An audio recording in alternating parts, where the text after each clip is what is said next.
Bonjour. On a tout verrouillé. Tout est bloqué, tout est clair, c'est fini. Ainsi parlent les hommes forts du régime quand ils s'adressent aux populations ivoiriennes pour les élections de 2020. Tout est verrouillé, tout est bouclé, soyez tranquilles. Pour les élections de 2020, rien à faire, on a gagné. À 21 mois, 22 mois des élections, ils ont tout verrouillé. Mais quand ils disent ça, nous pensons, le sens commun pense qu'ils sont en train de nous parler soit à nous, peuple de Côte d'Ivoire, soit à nous, opposants ivoiriens, soit à nous, politiciens. Non, non, c'est pas à nous qu'ils parlent. Ils parlent à leurs propres militants. Qui disent quoi aujourd'hui? Ah voilà, Ouattara nous a dit qu'il voulait juste un mandat de 5 ans. Bon, après les 5 ans, Bédia a dit que celui qui a fait ce pont-là méritait bien un second mandat. Il a son second mandat. Il a modifié la Constitution. Maintenant, dans quelques mois, là, c'est fini. Qui sera notre candidat, nous, au RDR, là? Qui sera nos candidats, nous, au RHDP unifié? C'est une question compliquée. Qui va annoncer aujourd'hui qu'il sera candidat alors que Ouattara lui-même est en posture pour être son propre successeur? D'où l'idée de passer et dire aux militants, ne vous en faites pas, on a tout verrouillé, tout est bloqué, tout est clair. Mais ils ont verrouillé quoi en fait? Le premier verrou est électoral. Ils ont décidé de verrouiller la commission électorale comme d'habitude. Ils ne vont pas faire une réforme de fond, ils ne vont pas donner cette commission électorale à des arbitres neutres, ils vont intégrer la classe politique dans ces choix et puis désigner en leur sein un mode opératoire qui va consister à faire quoi? Quelques recensements en 2019 et puis un tout petit recensement en 2020 pour préparer les élections. Le résultat, c'est qu'on va laisser 5 à 6 millions de gens dehors. Au Ghana, c'est 50% de la population qui apparaît sur la liste électorale. En Côte d'Ivoire, c'est 25% de la population qu'on trouve sur la liste électorale. C'est pas normal. Et notre président sera donc élu de cette façon-là. Et pour impliquer, pour avoir des complices, il nous invite à des discussions. C'est eux qui ont la liste des invités. C'est eux qui ont la liste, qui ont l'ordre du jour. C'est eux qui établissent l'agenda. Et puis, ils nous refoulent même à la porte après nous avoir invités. Ça, c'est eux qui savent aussi pourquoi ils l'ont fait pour leader. Le verrou est électoral bouclé. Le second verrou, il est politique. Ça veut dire quoi? Qu'il faut paniquer les politiciens, il faut leur faire peur pour que tous rentrent dans leur coquille. C'est le cas des redressements fiscaux qui sont présentés aux uns aux autres. Vous devez 20 milliards, 60 milliards parce que vous n'êtes pas RHDP unifié. C'est le cas de l'emprisonnement des députés. Emprisonner des députés sans suivre la procédure normale, c'est une violation inacceptable de la loi. Mais les députés eux-mêmes ont tendu le flanc. Quand vous êtes élu par le peuple de Côte d'Ivoire pour surveiller l'exécutif, que vous arrivez dans l'hémicycle, que vous dites à l'exécutif, prends notre pouvoir et puis gère. Nous, on attend ici seulement, faut nous envoyer quelques chèques, c'est désagréable. Et le revers de la médaille, c'est que cet exécutif a fini par penser que le pouvoir que le peuple vous a donné ne vous intéresse pas. Et il vous brime, il vous met en prison. C'est inacceptable, il y a une procédure pour le faire. Et puis, vous-même, vous n'êtes pas solidaire pour exiger la libération de votre copain. C'est pas bien.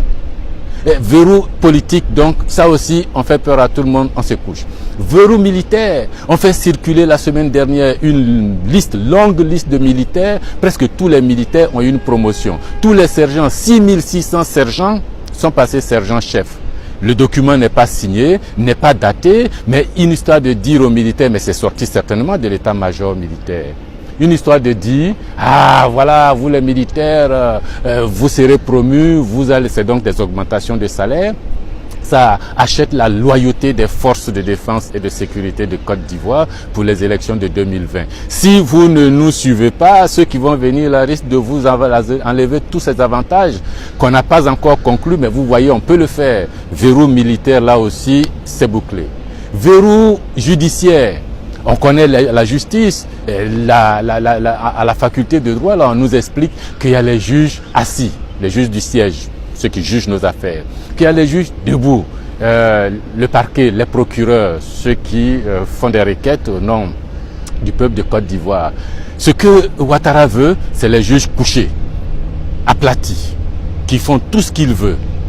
Et les juges, vous avez vu il y a quelques jours là, on dit non, ils ne veulent pas être couchés. Honneur à vous, magistrats, le peuple de Côte d'Ivoire devrait vous comprendre, vous suivre et puis changer. Vous avez un couteau tranchant pour mettre de l'ordre dans ce pays. L'état de droit, c'est vous.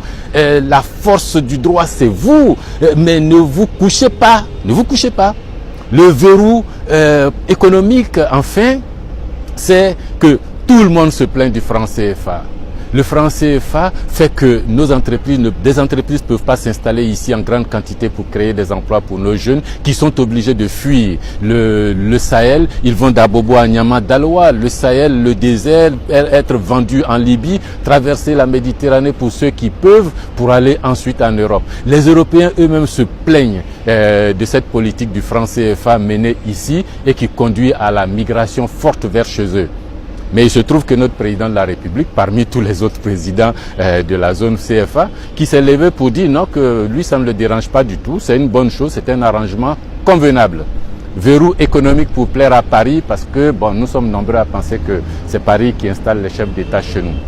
Mais tout ça pour dire quoi? Ce qu'ils ne nous disent pas, c'est que tous ces verrous sont placés pour une et une seule chose.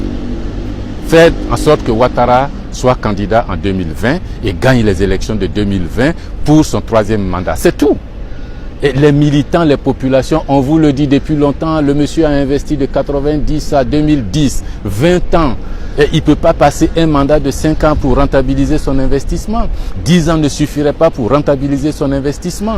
Aujourd'hui, il est à la recherche de quelqu'un qui peut lui assurer qu'une fois sa retraite prise, il aura la tranquillité, ses enfants, ses frères, ses sœurs, tout le clan qu'il a implanté dans les structures économiques de ce capitalisme de connivence en Côte d'Ivoire pourront garder leurs bénéfices, l'usufruit de leur travail. Mais la seule personne en Côte d'Ivoire qui soit capable de lui garantir cette sécurité, c'est Alassane Ouattara lui-même. C'est pas compliqué à comprendre. Le type, il sera candidat en 2020. Maintenant, c'est à nous de lever tous ces verrous. Et moi, je suis convaincu que si vous voulez, vous pouvez lever ces verrous pour qu'en 2020, Mamadou Koulibaly, président, on puisse balayer tous ces relents d'ethnicisme, de division dans l'armée, de connivence dans les marchés publics, de mise au pas de la justice, de perturbation du travail et du statut des députés. Tout ça pourrait se régler, mais il faut que vous vous réveillez. Voilà, c'est un peu long, mais c'était nécessaire. Comme d'habitude, vous likez. Comme d'habitude, partageons pour que nous soyons nombreux et que cette clameur monte d'Adjamé, de Tengrela, de Biankouma, de Bouna pour dire non, on ne veut pas de cette imposture. Merci.